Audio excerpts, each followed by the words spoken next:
आज मैं आपको बीए द्वितीय वर्ष के बहुत महत्वपूर्ण टॉपिक मूल अधिकार के बारे में बताने जा रही हूँ। व्यक्ति और राज्य के आपसी संबंधों की समस्या सदैव से ही बहुत अधिक जटिल रही है और वर्तमान समय की प्रजातंत्रीय व्यवस्था में इस समस्या ने विशेष महत्व प्राप्त कर लिया है।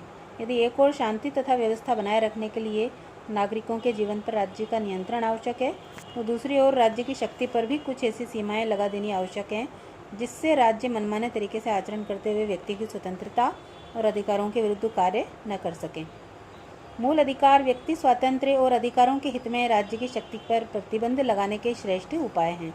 फ्रांस की राज्य क्रांति ने विश्व को स्वतंत्रता, समानता और भ्रातृत्व का संदेश दिया था। क्रांति के उपरांत फ्रांस की राष्ट्रीय सभा ने 1789 के नवीन संविधान में मानवीय अधिकारों की घोषणा को शामिल करके नागरिकों के कुछ अधिकारों को संवैधानिक रूप देने की प्रथा प्रारंभ की।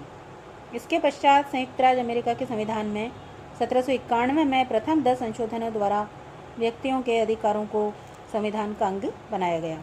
ये संशोधन ही सामूहिक रूप में अधिकार पत्र कहलाए थे। इसका प्रभाव अन्य यूरोपीय राज्यों के संविधानों पर भी पड़ा।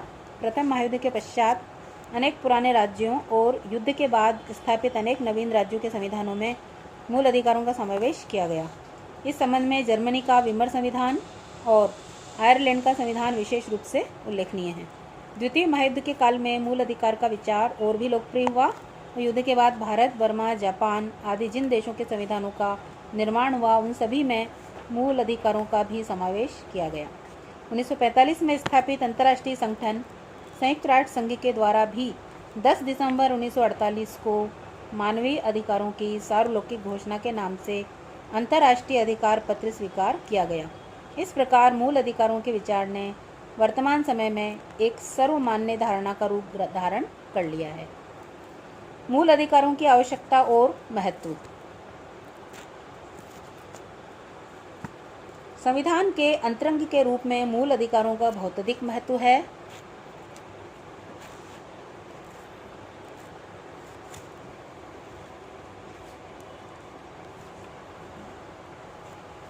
सर्वप्रथम मूल अधिकार प्रजातंत्र के आधार स्तंभ हैं। वे उन परिस्थितियों का निर्माण करते हैं जिनके आधार पर बहुमत की इच्छा निर्मित और क्रियान्वित होती है। द्वितीय, मूल अधिकार एक देश के राजनीतिक जीवन में एक दल विशेष की तानाशाही स्थापित होने से रोकने के लिए नितांत आवश्यक हैं। तृतीय, मूल अधिकार व्यक्ति स्वातंत्र्य और सामाजिक नियंत्रण के बीच उचित सामंजस्य की स्थापना भी करते हैं। इस प्रकार मूल अधिकार नागरिकों को न्याय और उचित व्यवहार की सुरक्षा प्रदान करते हैं और राज्य के बढ़ते हुए हस्तक्षेप तथा व्यक्ति की स्वतंत्रता के बीच संतुलन स्थापित करते हैं। नागरिकों के मूल अधिकार मानवीय स्वतंत्रता के मापदंड और संरक्षक दोनों ही हैं। इस कारण उनका अपना मनोवैज्ञानिक महत्व है। आज के युग का कोई राजनीतिक दार्शनिक उनकी उपेक्षा नहीं कर सकता है। भारतीय संविधान में मूल अधिकारों के उल्लेख की आवश्यकता क्यों पड़ी? अगर इस संबंध में हम विचार करें तो यह पाते हैं कि भारतीय संविधान सभा के सदस्यों ने ब्रिटिश शासन के अत्याचार प्रत्यक्ष रूप में देखे थे और बहुतों ने इन अत्याचारों की भयानकता स्वयं अनुभव भी की थी।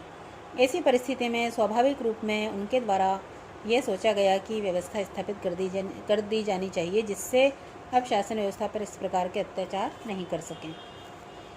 भारत में प्रजातंत्र नया ही स्थापित किया जा रहा था और इस कारण भी नागरिकों के अधिकारों को विधानमंडल की इच्छा पर छोड़ना उचित नहीं समझा गया।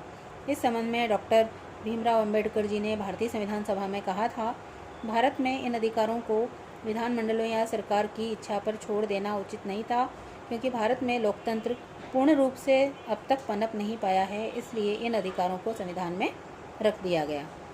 आगे हम विस्तार से मूल अधिकारों के अर्थ के बारे में चर्चा करेंगे। धन्यवाद।